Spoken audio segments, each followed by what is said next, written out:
ಅಜ್ಜಿ ಅಜ್ಜಿ, ಇಂದಿನ ಅಧ್ಯಾಯ 7ರಲ್ಲಿ ಏನಿದೆ ಅಜ್ಜಿ? ಜೈ, ಇಂದಿನ ಅಧ್ಯಾಯ 7 ಸ್ವಯಂ ಜ್ಞಾನ ಮತ್ತು ಜ್ಞಾನೋದಯವನ್ನು ವಿವರಿಸುತ್ತದೆ. ನಮ್ಮ ಇಡೀ ವಿಶ್ವವು ಹೇಗೆ ರೂಪುಗೊಂಡಿತು ಅಜ್ಜಿ? ಅದಕ್ಕೆ ಸೃಷ್ಟಿಕರ್ತ ಇದ್ದಾರೆಯೇ ಅಜ್ಜಿ? ಯಾವುದೇ ಸೃಷ್ಟಿಯ ಹಿಂದೆ ಒಬ್ಬ ಸೃಷ್ಟಿಕರ್ತ ಇದ್ದೇ ಇರುತ್ತಾನೆ ಜೈ. ಸೃಷ್ಟಿಕರ್ತ ಇಲ್ಲದೆ ಏನನ್ನೂ ಸೃಷ್ಟಿಸಲು ಸಾಧ್ಯವಿಲ್ಲ. ಸೃಷ್ಟಿಯ ರಚನೆಗೆ ಯಾರೋ ಅಥವಾ ಯಾವುದೋ ಒಂದು ಶಕ್ತಿಯ ಅವಶ್ಯಕತೆ ಇದೆ. ಹಾಗೆ ಆ ಸೃಷ್ಟಿಯನ್ನು ಬೆಂಬಲಿಸಲು ಮತ್ತು ಚಲಾಯಿಸಲು ಆ ಶಕ್ತಿ ಬೇಕೇ ಬೇಕು. ಆ ಶಕ್ತಿಯನ್ನು ಇಂಗ್ಲಿಷ್ನಲ್ಲಿ ಸುಪ್ರೀಂ ಪವರ್ ಅಥವಾ ಸುಪ್ರೀಂ ಗಾಡ್ ಎಂದು ಕರೆಯುತ್ತೇವೆ. ಸಂಸ್ಕೃತದಲ್ಲಿ ಶಿವ ಮತ್ತು ಶಕ್ತಿ ಒಂದೇ ಅಂಶ. ಅದೇ ದೇವಿಯ ಅಂಶ. ದೇವಿಯ ಅಂಶದಿಂದಲೇ ಬ್ರಹ್ಮ, ವಿಷ್ಣು, ಶಿವ ಅಂಶಗಳು ಹೊರಬಂದು ಶಕ್ತಿಯಾಗಿ ಬದಲಾದವು ಎಂಬ ಉಲ್ಲೇಖವಿದೆ. ನಿಜವಾದ ಅರ್ಥದಲ್ಲಿ ದೇವರು ಬ್ರಹ್ಮಾಂಡದ ಸೃಷ್ಟಿಕರ್ತನಲ್ಲ, ಅವನೇ ಬ್ರಹ್ಮಾಂಡವಾಗಿರುತ್ತಾನೆ. ನಾವು ಸೃಷ್ಟಿಕರ್ತ ಎಂದು ಕರೆಯುವ ಬ್ರಹ್ಮದೇವ ಮತ್ತು ಇತರ ದೇವತೆಗಳು ಒಂದೇ ದೇವರ ವಿಭಿನ್ನ ಶಕ್ತಿಗಳ ಹೆಸರುಗಳಾಗಿವೆ. ದೇವರೊಂದೇ, ಅವರ ರೂಪ ಹಲವು. ಹಿಂದೂಗಳು ಅವರ ಭಕ್ತಿಯ ಅನುಸಾರ ಬೇರೆ ಬೇರೆ ರೂಪದ ಬೇರೆ ಬೇರೆ ಹೆಸರುಳ್ಳ ಇಷ್ಟದೇವರು ಅಥವಾ ಇಷ್ಟದೇವಿಯರನ್ನು ಪೂಜಿಸುತ್ತಾರೆ. ಆದರೆ ರೂಪ ಹಾಗೂ ಹೆಸರು ಬೇರೆಯಾದರೂ ಆ ದೇವರು ದೇವತೆಗಳ ಶಕ್ತಿ ಸ್ವರೂಪ ಒಂದೇ ಆಗಿರುತ್ತದೆ. ಇದೇ ಅತ್ಯುನ್ನತ ತತ್ವವಾಗಿರುತ್ತದೆ. ಈಗ ಸಂಪೂರ್ಣವಾಗಿ ಅರ್ಥವಾಗದಿರಬಹುದು ಜೈ. ಈ ಇಡೀ ವಿಶ್ವವು ದೇವರ ಅಭಿವ್ಯಕ್ತಿಯಾಗಿದೆ. ಅಂದರೆ ದೇವರೇ ಇಡೀ ಬ್ರಹ್ಮಾಂಡ. ಒಬ್ಬ ದೇವರು ಬ್ರಹ್ಮಾಂಡದಲ್ಲಿ ಹೇಗೆ ಅನೇಕ ವಸ್ತುಗಳಾಗುತ್ತಾನೆ ಅಜ್ಜಿ? ಸೃಷ್ಟಿಯ ಸಂಖ್ಯಾ ಸಿದ್ಧಾಂತದ ಪ್ರಕಾರ ದೇವರ ಶಕ್ತಿಯು, ಅಂದರೆ ಆತ್ಮ, 5 ಮೂಲಭೂತ ಅಂಶಗಳಿಂದ ಮಾಡಲ್ಪಟ್ಟ ಪ್ರಕೃತಿ ಅಥವಾ ವಸ್ತುವಾಗಿರುತ್ತದೆ. ಆ ಶಕ್ತಿ ಸೂರ್ಯ ಮತ್ತು ಚಂದ್ರರಲ್ಲಿ ಬೆಳಕಿನ ರೂಪದಲ್ಲಿದ್ದರೆ, ಮಾನವರಲ್ಲಿ ಮನಸ್ಸಿನ ಮತ್ತು ಶಕ್ತಿಯ ರೂಪದಲ್ಲಿರುತ್ತದೆ. ಆ ಶಕ್ತಿಯು ನಮ್ಮ ಜೀವನವನ್ನು ಬೆಂಬಲಿಸುತ್ತದೆ. ಒಂದು ಸರದಲ್ಲಿರುವ ಮುತ್ತುಗಳು ಒಂದೇ ದಾರದಿಂದ ಬೆಸೆಯಲ್ಪಟ್ಟಂತೆ ನಾವೆಲ್ಲರೂ ಒಂದೇ ಆತ್ಮದಿಂದ ಸಂಪರ್ಕ ಹೊಂದಿರುತ್ತೇವೆ. ಅಜ್ಜಿ, ದೇವರು ಎಲ್ಲ ಕಡೆ ಮತ್ತು ಎಲ್ಲದರಲ್ಲೂ ಇದ್ದಾರೆ ಅಲ್ಲವೇ? ಮತ್ತೆ ಏಕೆ ಎಲ್ಲರೂ ಅವನನ್ನು ಅರ್ಥ ಮಾಡಿಕೊಳ್ಳುವುದಿಲ್ಲ, ಪ್ರೀತಿಸುವುದಿಲ್ಲ, ಪೂಜಿಸುವುದಿಲ್ಲ ಅಜ್ಜಿ? ಇದು ಒಳ್ಳೆಯ ಪ್ರಶ್ನೆ ಜೈ. ಸಾಮಾನ್ಯವಾಗಿ ಕೆಲವು ಜನರು ದೇವರ ಬಗ್ಗೆ ತಪ್ಪು ಕಲ್ಪನೆಯನ್ನು ಹೊಂದಿರುತ್ತಾರೆ. ಏಕೆಂದರೆ ಕೆಲವು ಜನರಿಗೆ ದೇವರನ್ನು ಅರ್ಥ ಮಾಡಿಕೊಳ್ಳುವ ಶಕ್ತಿಯನ್ನು ನೀಡಲಾಗಿಲ್ಲ. ಹೇಗೆ ಕೆಲವರಿಗೆ ಗಣಿತವನ್ನು ಅರ್ಥ ಮಾಡಿಕೊಳ್ಳಲು ಸಾಧ್ಯವಿಲ್ಲವೋ ಹಾಗೆ ಒಳ್ಳೆಯ ಕರ್ಮವನ್ನು ಹೊಂದಿರದ ಜನರು ದೇವರನ್ನು ತಿಳಿದುಕೊಳ್ಳಲು, ಅರ್ಥ ಮಾಡಿಕೊಳ್ಳಲು, ಪ್ರೀತಿಸಲು ಮತ್ತು ಆರಾಧಿಸಲು ಸಾಧ್ಯವಿಲ್ಲ. ಹಾಗಾದರೆ ದೇವರನ್ನು ಅರ್ಥ ಮಾಡಿಕೊಳ್ಳುವವರು ಯಾರು ಅಜ್ಜಿ? ದೇವರನ್ನು ಆರಾಧಿಸಿ ಅರ್ಥ ಮಾಡಿಕೊಳ್ಳ ಬಯಸುವ 4 ರೀತಿಯ ಜನರಿದ್ದಾರೆ ಜೈ.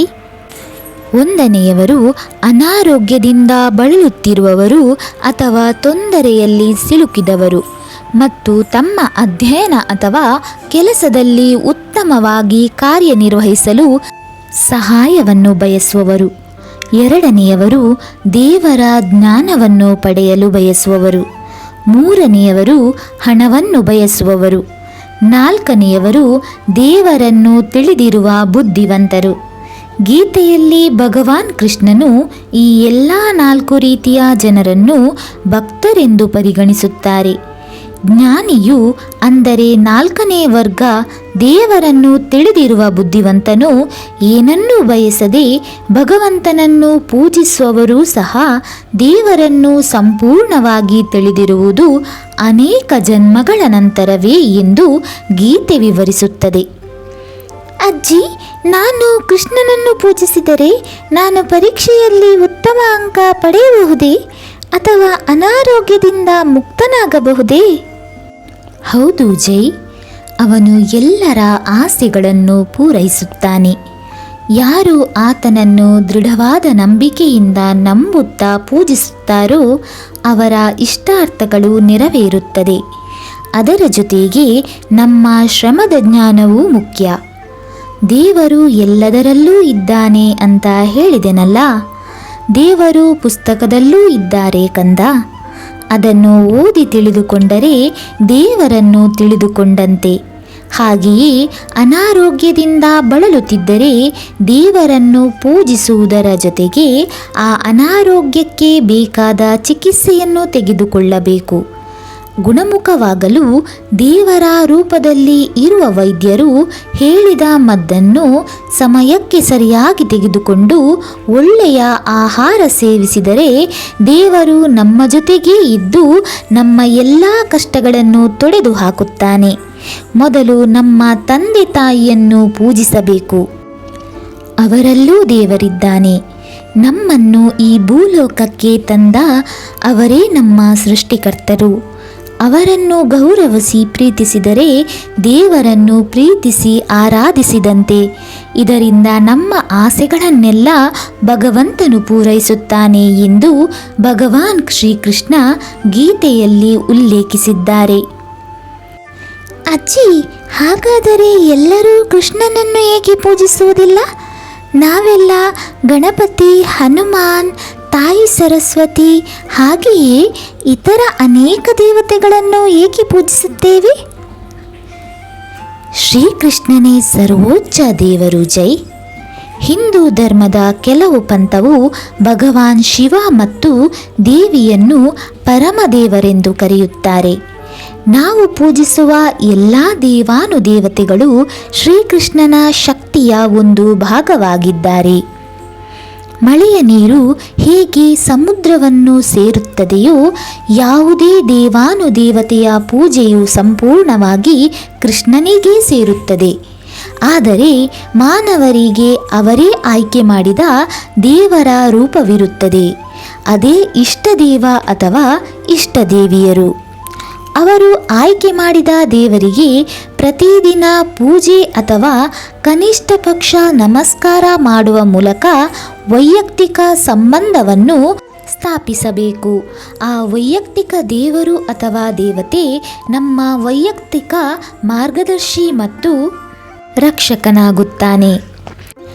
ಅಜ್ಜಿ, ಇಡೀ ವಿಶ್ವವೇ ದೇವರ ಇನ್ನೊಂದು ರೂಪ ಎಂದು ನೀವು ಹೇಳಿದಿರಲ್ಲ, ದೇವರು ರೂಪಗಳನ್ನು ತೆಗೆದುಕೊಳ್ಳುತ್ತಾರೋ ಅಥವಾ ಅವರು ನಿರಾಕಾರನೋ? ಈ ದೊಡ್ಡ ಪ್ರಶ್ನೆಯು ಮಕ್ಕಳನ್ನು ಗೊಂದಲಕ್ಕೆ ಒಳಪಡಿಸುವುದಲ್ಲದೆ ದೊಡ್ಡವರನ್ನೂ ಗೊಂದಲಕ್ಕೀಡು ಮಾಡುತ್ತದೆ. ಈ ಪ್ರಶ್ನೆಗೆ ಉತ್ತರ ಹಿಂದೂ ಧರ್ಮದ ವಿವಿಧ ಪಂಗಡಗಳು ರಚಿಸಿದವು. ಆರ್ಯ ಸಮಾಜ ಎಂದು ಕರೆಯಲ್ಪಡುವ ಒಂದು ಪಂಗಡವು ದೇವರು ರೂಪಗಳನ್ನು ಹೊಂದುವುದಿಲ್ಲ, ಅವನು ನಿರಾಕಾರ ಎಂದು ನಂಬುತ್ತದೆ.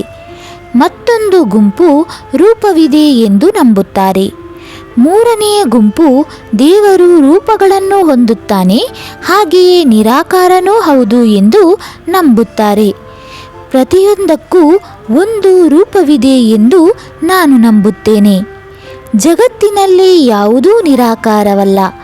ದೇವರಿಗೆ ಒಂದು ರೂಪವಿದೆ, ಅದು ನಮ್ಮ ಭೌತಿಕ ಕಣ್ಣುಗಳಿಗೆ ಅಗೋಚರವಾಗಿರುತ್ತದೆ. ಪರಮಾತ್ಮನಿಗೆ ಆದಿ ಮಧ್ಯ ಅಂತ್ಯವಿಲ್ಲ, ಅವನೇ ಎಲ್ಲದರ ಮೂಲ. ಅದೃಶ್ಯ ಎಂದರೆ ನಿರಾಕಾರವಲ್ಲ. ಕಣ್ಣಿಗೆ ಕಾಣದ ದೇವರೇ ಈ ಕಣ್ಣಿಗೆ ಕಾಣುವ ಜಗತ್ತಿಗೆ ಕಾರಣ. ಗೀತೆಯಲ್ಲಿ ಜೀವಿಗಳಲ್ಲಿ ಪರಮಾತ್ಮನನ್ನು ನೋಡುವ ಪ್ರಾಯೋಗಿಕ ಕಥೆಯೊಂದು ಹೇಳುವೆ ಕೇಳು. ಸರಿ ಅಜ್ಜಿ, ಹೇಳಿ ಕತೆ. ಕಥೆಯೆಂದರೆ ನನಗೆ ತುಂಬ ಇಷ್ಟ. ಕಥೆಯ ಶೀರ್ಷಿಕೆ ಎಲ್ಲ ಜೀವಿಗಳಲ್ಲಿ ದೇವರನ್ನು ನೋಡಿ. ಒಂದು ಕಾಡಿನಲ್ಲಿ ಅನೇಕ ಶಿಷ್ಯರನ್ನು ಹೊಂದಿದ್ದ ಒಬ್ಬ ಪೂಜ್ಯ ಗುರುಗಳು ವಾಸಿಸುತ್ತಿದ್ದರು. ಅವರು ತಮ್ಮ ಶಿಷ್ಯರಿಗೆ ಎಲ್ಲ ಜೀವಿಗಳಲ್ಲಿ ದೇವರನ್ನು ಕಾಣಲು ಹಾಗೂ ಎಲ್ಲರಿಗೂ ನಮಸ್ಕರಿಸಲು ಕಲಿಸಿದರು. ಒಂದು ದಿನ ಒಬ್ಬ ಶಿಷ್ಯ ಕಟ್ಟಿಗೆ ತರಲು ಕಾಡಿನಾಚೆ ಹೋದನು. ಇದ್ದಕ್ಕಿದ್ದಂತೆ ದಾರಿಯಲ್ಲಿ ಹೋಗುತ್ತಿರುವಾಗ ಎಲ್ಲ ದಾರಿಯಿಂದ ಸರೀರಿ, ಮದವೇರಿದ ಆನೆ ಬರುತ್ತಿದೆ ಎಂಬ ಕೂಗು ಕೇಳುತ್ತದೆ. ಆ ಪುಣ್ಯಾತ್ಮ ಶಿಷ್ಯನನ್ನು ಹೊರತುಪಡಿಸಿ ಎಲ್ಲರೂ ಓಡಿ ಹೋದರು. ಅವನು ಆನೆಯು ಒಂದು ಜೀವಿ, ಆನೆಯಲ್ಲಿ ದೇವರಿದ್ದಾರೆ ಎಂದು ಆನೆ ಬರುವ ದಾರಿಯಲ್ಲಿಯೇ ನಿಂತು ನಮಸ್ಕರಿಸಿ ಧ್ಯಾನಿಸಲು ಪ್ರಾರಂಭಿಸಿದನು. ಆನೆಯ ಮಾವುತ ಓಡಿ ಹೋಗು ಎಂದು ಕೂಗಿದನು. ಆದರೆ ಶಿಷ್ಯನು ಕದಲಲಿಲ್ಲ. ಆನೆ ತನ್ನ ಸೊಂಡಿಲಿನಿಂದ ಆತನನ್ನು ಒಂದು ಬದಿಗೆ ಎಸೆದು ತನ್ನ ದಾರಿಯಲ್ಲಿ ಹೋಯಿತು. ಶಿಷ್ಯನು ಪ್ರಜ್ಞೆ ಕಳೆದುಕೊಂಡು ನೆಲದ ಮೇಲೆ ಬಿದ್ದಿದ್ದನು. ಅವನನ್ನು ಹುಡುಕಿಕೊಂಡು ಬಂದ ಉಳಿದ ಶಿಷ್ಯರು ಅವನನ್ನು ನೋಡಿ ಆಶ್ರಮಕ್ಕೆ ಎತ್ತಿಕೊಂಡು ಹೋಗಿ ಗಿಡಮೂಲಿಕೆಯ ಸಹಾಯದಿಂದ ಉಪಚರಿಸಿದರು. ಪ್ರಜ್ಞೆ ಮರಳಿ ಬಂತು. ಆಗ ಒಬ್ಬ ಶಿಷ್ಯ ಕೇಳಿದ, ಮದವೇರಿದ ಆನೆ ಬರುತ್ತಿದೆ ಎಂದು ಗೊತ್ತಾದಾಗ ನೀನು ಏಕೆ ಬದಿಗೆ ಹೋಗಲಿಲ್ಲ? ಅದಕ್ಕೆ ಅವನು, ದೇವರು ಎಲ್ಲ ಜೀವಿಗಳಲ್ಲಿ ಇದ್ದಾರೆ ಎಂದು ಗುರುಗಳು ಹೇಳಿದ್ದಾರಲ್ವಾ, ಆದ್ದರಿಂದ ನಾನು ಆನೆ ದೇವರೆಂದು ಭಾವಿಸಿ ನಾನು ಓಡಿ ಹೋಗಲಿಲ್ಲ ಎಂದನು. ಅದಕ್ಕೆ ಗುರುಗಳು, ಹೌದು ಮಗು, ಆನೆ ದೇವರು ನಿಜ, ಆದರೆ ಆನೆಗೆ ಎಲ್ಲರೂ ದೇವರೆಂಬ ಆತ್ಮಜ್ಞಾನವಿಲ್ಲ. ಆನೆ ಹೇಗೆ ದೇವರು, ಮಾವುತನೂ ಕೂಡ ದೇವರಲ್ಲವೇ? ಅವನಿನ್ನನ್ನು ದಾರಿಯಿಂದ ಸರಿ ಎಂದು ಹೇಳಿದ್ದನ್ನು ನೀನು ಏಕೆ ಕೇಳಲಿಲ್ಲ? ದೇವರು ಎಲ್ಲ ಜೀವಿಗಳಲ್ಲಿ ನೆಲೆಸಿದ್ದಾರೆ. ಹುಲಿಯಲ್ಲೂ ದೇವರಿದ್ದಾನೆ. ಹಾಗಂತ ಹುಲಿಯನ್ನು ತಬ್ಬಿಕೊಳ್ಳಲು ಸಾಧ್ಯವೇ? ಒಳ್ಳೆಯ ಜನರೊಂದಿಗೆ ನಿಕಟವಾಗಿರಿ, ಕೆಟ್ಟ ಮನಸ್ಸಿನವರಿಂದ ಅಂದರೆ ದುಷ್ಟ ಮತ್ತು ಅಶುದ್ಧತೆಯಿಂದ ದೂರವಿರಿ ಎಂದು ಗೀತೆ ಹೇಳುತ್ತದೆ. ಜೈ, ಇನ್ನೊಂದು ಕತೆ ಹೇಳುವೆ ಕೇಳು. ಶೀರ್ಷಿಕೆ ಕಾಣದಿರುವುದು. ಮಕ್ಕಳು ನಾವು ಏನು ಹೇಳುತ್ತೇವೋ ಅದನ್ನು ಸರಿಯಾಗಿ ಕೇಳುತ್ತಾರೆ. ಅದಕ್ಕೆ ನಾವು ಸರಿಯಾದ ಅರ್ಥ ಕೊಟ್ಟು ವಿವರಿಸಬೇಕು. ಆದರೆ ಇಲ್ಲಿ ಏನಾಯಿತು ನೋಡು. ಒಂದು ತರಗತಿಯಲ್ಲಿ ಒಬ್ಬ ಶಿಕ್ಷಕರು ದೇವರು ಕಣ್ಣಿಗೆ ಕಾಣಲ್ಲ, ಹಾಗಾಗಿ ಅಸ್ತಿತ್ವದಲ್ಲಿ ಇರುವುದಿಲ್ಲ ಎಂದು ಹೇಳುವುದನ್ನು ಮಕ್ಕಳಿಗೆ ವಿವರಿಸಲು ಒಬ್ಬ ಹುಡುಗನಿಗೆ ಪ್ರಶ್ನೆ ಕೇಳಲು ಶುರು ಮಾಡುತ್ತಾರೆ. ಮಾನವ್, ನೀನು ಹೊರಗೆ ಮರವನ್ನು ನೋಡುತ್ತಿದ್ದೀಯಾ? ಹೌದು. ನೀನು ಹುಲ್ಲನ್ನು ನೋಡುತ್ತಿದ್ದೀಯಾ? ಹೌದು ಟೀಚರ್. ಹೊರಗೆ ಹೋಗಿ ಆಕಾಶವನ್ನು ನೋಡಿ ಬಾ. ಮತ್ತೆ ಹೇಳು, ನೀನು ಆಕಾಶವನ್ನು ನೋಡುತ್ತಿದ್ದೀಯಾ ಎಂದು. ಸರಿ ಎಂದು ಹೇಳಿ ಹೊರಗೆ ಹೋಗಿ ಕೆಲ ನಿಮಿಷದಲ್ಲಿ ಹಿಂತಿರುಗಿ ಬರುತ್ತಾನೆ. ಹೌದು ಟೀಚರ್, ನಾನು ಆಕಾಶವನ್ನು ನೋಡಿದೆ. ನೀವು ದೇವರನ್ನು ಎಲ್ಲಿಯಾದರೂ ನೋಡಿದ್ದೀರಾ? ಇಲ್ಲ ಟೀಚರ್. ಈಗ ಗೊತ್ತಾಯ್ತಾ? ಯಾವುದು ಕಣ್ಣಿಗೆ ಕಾಣಲು ಅದು ಅಸ್ತಿತ್ವದಲ್ಲಿ ಇಲ್ಲ ಎಂದರ್ಥ. ಆಗ ಇನ್ನೊಂದು ಹುಡುಗಿ, ಟೀಚರ್, ನಾನು ಮಾನವ್ಗೆ ಕೆಲವು ಪ್ರಶ್ನೆ ಕೇಳಲೇ? ಅದಕ್ಕೆ ಶಿಕ್ಷಕರು ಒಪ್ಪಿದರು. ಮಾನವ್, ನೀನು ಮರ ನೋಡಿದ್ದೀಯಾ? ಹೌದು. ಹುಲ್ಲು ನೋಡಿದೀಯಾ? ಹೌದು. ಆಕಾಶ ನೋಡಿದೆಯಾ? ಹೌದು. ನೀನು ಟೀಚರನ್ನು ನೋಡುತ್ತಿರುವೆಯಾ? ಹೌದು.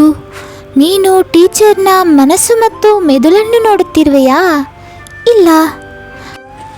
ಹಾಗಾದರೆ ಟೀಚರ್ನ ಮನಸ್ಸು ಮೆದುಳು ಕಣ್ಣಿಗೆ ಕಾಣಲ್ಲ, ಅದು ಅಸ್ತಿತ್ವದಲ್ಲಿಲ್ಲ ಎಂದು ಹೇಳುತ್ತಾಳೆ. ಇದನ್ನು ಕೇಳಿದ ಶಿಕ್ಷಕರು ಅವಕ್ಕಾಗುತ್ತಾರೆ. ಜೈ, ಈ ಕಥೆಯಿಂದ ನಮಗೆ ಅರ್ಥವಾಗುವುದೇನೆಂದರೆ, ದೇವರನ್ನು ಭೌತಿಕ ಕಣ್ಣುಗಳಿಂದ ನೋಡಲಾಗುವುದಿಲ್ಲ. ಜ್ಞಾನ, ನಂಬಿಕೆ ಭಕ್ತಿಯ ಕಣ್ಣುಗಳಿಂದ ಅವನನ್ನು ಅನುಭವಿಸಬೇಕು. ಎಲ್ಲ ಮನಸ್ಸಲ್ಲೂ ದೇವರಿದ್ದಾನೆ. ಒಬ್ಬನಿಗೆ ಮನಸ್ಸಿದೆ ಎಂದು ನೋಡಲಾಗುವುದಿಲ್ಲ, ಆದರೆ ಆ ಮನಸ್ಸು ಒಳ್ಳೆಯದ ಕೆಟ್ಟದ್ದ ಎಂದು ಆ ಮನಸ್ಸನ್ನು ಹೊಂದಿದ ವ್ಯಕ್ತಿ ಮಾಡುವ ಕರ್ಮದಿಂದ ನಾವು ತಿಳಿಯಬಹುದು. ದೇವರು ಆತ್ಮದ ರೂಪದಲ್ಲಿ ಎಲ್ಲ ಜೀವಿಗಳಲ್ಲಿ ತುಂಬಿರುತ್ತಾನೆ. ಅಧ್ಯಾಯ 7ರಲ್ಲಿ ಒಬ್ಬನೇ ದೇವರು, ಆದರೆ ದೇವರನ್ನು ನಮ್ಮ ಧರ್ಮದಲ್ಲಿ ಒಬ್ಬನೇ ದೇವರ ವಿವಿಧ ಶಕ್ತಿಗಳ ಹೆಸರುಗಳೊಂದಿಗೆ ಆರಾಧಿಸುತ್ತೇವೆ. ಸಂಪೂರ್ಣ ಸೃಷ್ಟಿಯು 5 ಮೂಲಭೂತ ಅಂಶಗಳಿಂದ ರಚಿತವಾಗಿದೆ. ಭಗವಂತನು ನಿರಾಕಾರನೂ ರೂಪ ಸಹಿತನೂ ಆಗಿದ್ದಾನೆ. ದೇವರು ಯಾವುದೇ ರೂಪ ತೆಗೆದುಕೊಳ್ಳಬಹುದು. ನಮಗೆ ಆರಾಧಿಸಲು ನಾವು ನಮ್ಮ ಇಷ್ಟ ದೇವಾನುದೇವತೆಗಳ ವಿಭಿನ್ನ ಹೆಸರಿನಿಂದ ಪೂಜಿಸಿ ಭಗವಂತನ ಆಶೀರ್ವಾದ ಪಡೆಯುತ್ತೇವೆ. ಆಧ್ಯಾತ್ಮಿಕ ಜ್ಞಾನವಿಲ್ಲದೆ ಭಗವಂತನ ನಿಜ ಸ್ವರೂಪವನ್ನು ತಿಳಿಯಲು ಸಾಧ್ಯವಿಲ್ಲ ಎಂದು ಗೀತೆಯು ವಿವರಿಸುತ್ತದೆ. ಅಜ್ಜಿ, ನಾನಿನ್ನು ಎಲ್ಲದರಲ್ಲೂ ದೇವರನ್ನು ಕಾಣುತ್ತೇನಜ್ಜಿ. ಆದರೆ ಒಳ್ಳೆಯವರ ಜೊತೆ ಸ್ನೇಹ ಮಾಡಿಕೊಳ್ಳುವೆ, ಕೆಟ್ಟವರ ಸಂಗದಿಂದ ದೂರವಿರುವೆ. ದೇವರ ಆರಾಧನೆಯೊಂದಿಗೆ ನನ್ನ ಶ್ರಮವನ್ನು ನಾನು ಓದಿನಲ್ಲಿ ತೊಡಗಿಸಿಕೊಳ್ಳುವೆ ಅಜ್ಜಿ. ಒಳ್ಳೆಯ ನಿರ್ಧಾರ ಕಂದ. ಇದನ್ನೇ ಸ್ವಯಂ ಜ್ಞಾನ ಎಂದು ಕರೆಯುತ್ತೇವೆ. ವೀಕ್ಷಕರೇ, ನಿಮಗೆ ಇಂದಿನ ಅಧ್ಯಾಯ ಸ್ವಯಂ ಜ್ಞಾನ ಮತ್ತು ಜ್ಞಾನೋದಯದ ಬಗ್ಗೆ ಭಗವಾನ್ ಶ್ರೀಕೃಷ್ಣನು ಏನನ್ನು ಹೇಳಿದ್ದಾರೆ ಎಂದು ತಿಳಿಸಿದ್ದೇವೆ. ದೇವರು ಎಲ್ಲ ಕಡೆಯಲ್ಲಿಯೂ ಇದ್ದಾನೆ. ದೇವರು ಕಣ್ಣಿಗೆ ಕಾಣಲ್ಲ ಎಂದರೆ ದೇವರಿಲ್ಲ ಎಂದು ಹೇಳುವುದು ಸರಿಯಲ್ಲ ಎಂದು ನನ್ನ ಅನಿಸಿಕೆ. ನಿಮ್ಮ ಅಭಿಪ್ರಾಯ ಅನಿಸಿಕೆಯನ್ನು ಕಮೆಂಟ್ ಮೂಲಕ ತಿಳಿಸಿ. ಹಾಗೆ ಈ ವಿಡಿಯೋ ಇಷ್ಟವಾದರೆ ಒಂದು ಲೈಕ್ ಕೊಟ್ಟು ಆದಷ್ಟು ಜನರಿಗೆ ಶೇರ್ ಮಾಡಿ. ಭಗವದ್ಗೀತೆಯ ಜ್ಞಾನ ಎಲ್ಲರಿಗೂ ತಿಳಿಯಲಿ ಎಂಬುದು ನಮ್ಮ ಆಶಯ. ಹಾಗೆಯೇ ಚಾನಲನ್ನು ಸಬ್ಸ್ಕ್ರೈಬ್ ಮಾಡೋದನ್ನು ಮರೆಯದಿರಿ. ಓಂ ಶ್ರೀ ಕೃಷ್ಣಾಯ ನಮಃ.